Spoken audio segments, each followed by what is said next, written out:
This is Anguttara Nikaya 527 Samadhi Sutta. It's a short sutta, but it has some interesting points that can be unpacked. So it starts by saying, Bhikkhus, develop limitless, intelligent, recollected composure. Bhikkhus, by developing limitless, intelligent, recollected composure, 5 knowledges arise for oneself. Which 5? The first knowledge, this composure is currently pleasant, and in the future the result will be pleasant. The word for pleasant, sukha, so it can also be translated as easy, ease. This composure is currently resulting in ease, and any future result will be also the same. So, and that ease, it's not, or pleasure, whichever way you were to choose to translate it. It's not obviously of a sensual kind, as the Buddha would often describe that, but it also it's not of a physical kind either. It's that's why I wanted to say the alternative of ease, because you don't necessarily feel ease specifically as a sensation in your body or something that you can kind of observe in that manner. It's more of of a state that's experienced on the existential level. So freedom from threat, for example, is something that would result in you experiencing an ease of that general kind. Freedom from danger, seclusion from things that bother you, that could cause you concern. So all of that, if you were to surmount, has to result in ease. And so if you were to practice the boundless or limitless type of composure, it would have to result in ease. That's the first type of knowledge. You would recognize that. So the second type of knowledge is, it says, this composure is noble, not of the flesh. So it's not pertaining to sensual, ecstatic pleasure or anything like that. It's basically on the level of the mind. It's on the level of the mind, and it results in that existential ease from threat, from being prey to suffering, from anything that sort of burdens you, the back of your mind emotionally, and so on. Then the third knowledge is that this composure is not associated with inferior men. So that means that in order to have this composure, you need to have wisdom. It needs to be understood and developed in that level. On that level, it cannot happen to you accidentally. You cannot stumble upon it. You cannot not be restrained, not make the effort towards that self-strengthening of that composure, and obtain this type of meditation. That's impossible.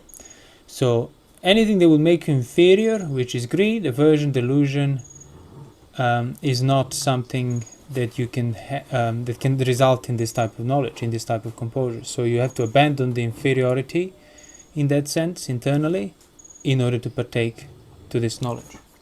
The fourth knowledge is the knowledge that this composure is peaceful, elevated, obtained through calming, reached by unification, not by suppressing, holding back, or obstructing sankharas, the determinations.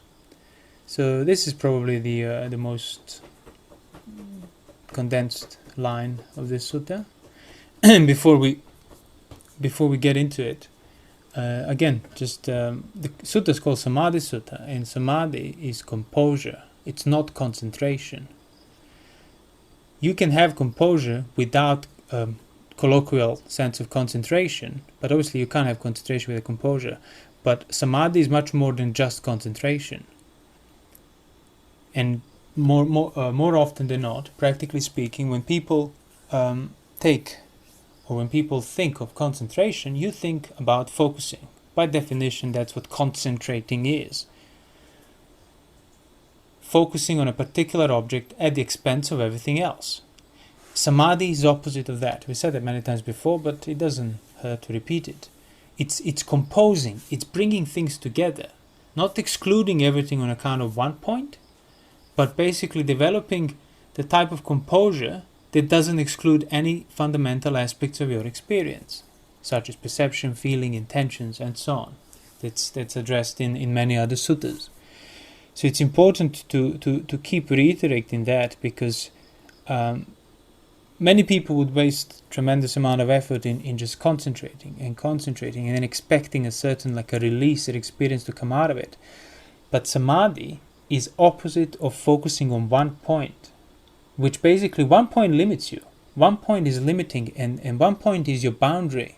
You focusing on sensations, the tip of your nostrils, the belly, whatever meditation object you might have taken, means you're doing it at the expense of everything else, as I mentioned before. And that cannot be called limitless and boundless. There is nothing boundless about it. You're bound literally by one point. So that's what I mean. It's the opposite direction of common assumption of concentration practice. That's why samadhi and mindfulness hand in hand. One results in the other, it fortifies it. So composure that is intelligent, based on wisdom, based on mindfulness, based on recollectedness, as the opening lines of this sutta say.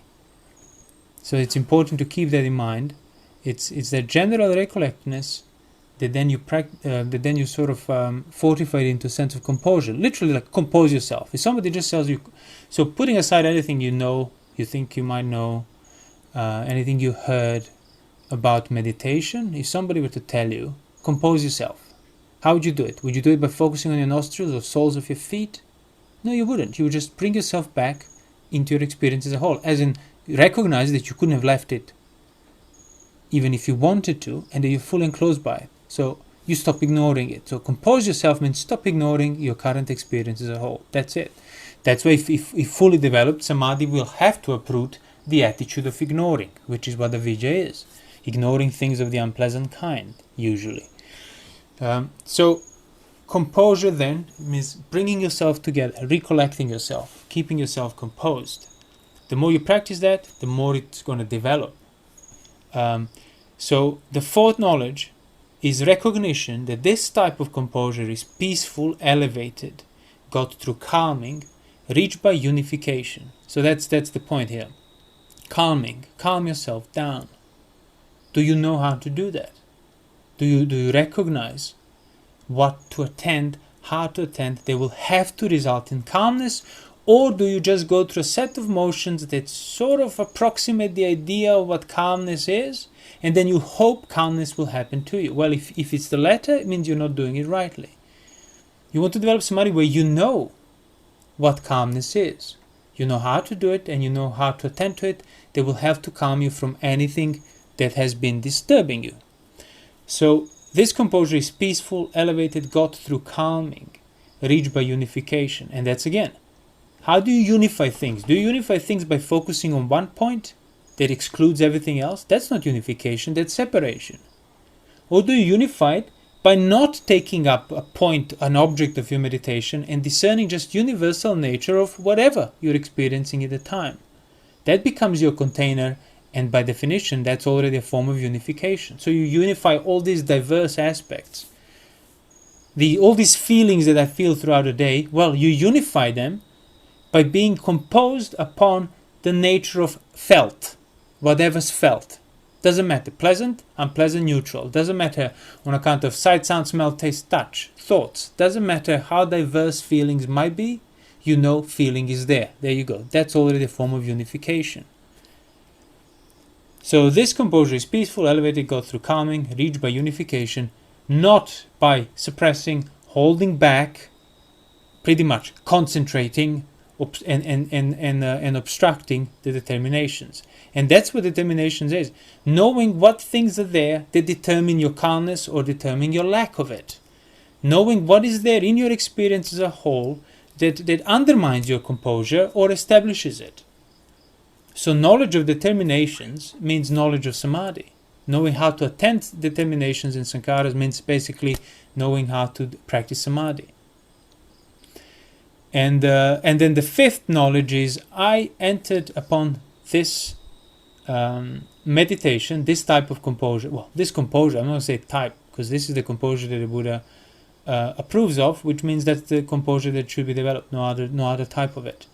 So the fifth knowledge is that I enter upon this composure with recollectedness. I emerge from it with recollectedness. So it does not just happen to you, so you don't have a clue how this boundless composure has arisen. No, you know exactly how it came to be, and you know exactly when it's ceasing to be. And that's what it means. I enter upon it with recollectedness. You're fully recollected. So there is no lapsing in your mindfulness, in your establishment upon experience as a whole, establishment of your mind, when you enter this boundlessness. It's in other words, it's not a mystical experience. It's not experience of some, indescribable sense of cessation and boundlessness and limitless, and that you can't put in the words. No, you can very well put it in the words, and the Buddha just did. He said these are the 5 knowledges that you can use to describe this very type of composure. But the fundamental characteristic is there is absolutely no compromising of your mindfulness, of your recollectedness, of your sati. It's the basis for this composure, and even when you leave this composure, that sati remains.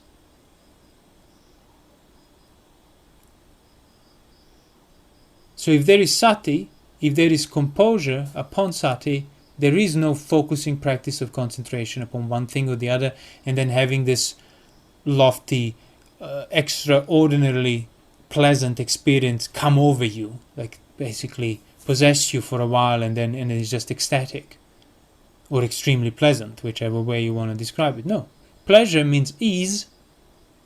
Composure means opposite of concentration, based upon recollectedness. It requires wisdom, because it cannot be obtained by inferior men. It's noble, not of the flesh, does not pertain to anything that you can feel pleasantly by any of the senses. And it can only be entered upon through mindfulness, through recollectedness, and emerge from it on the basis of recollectedness.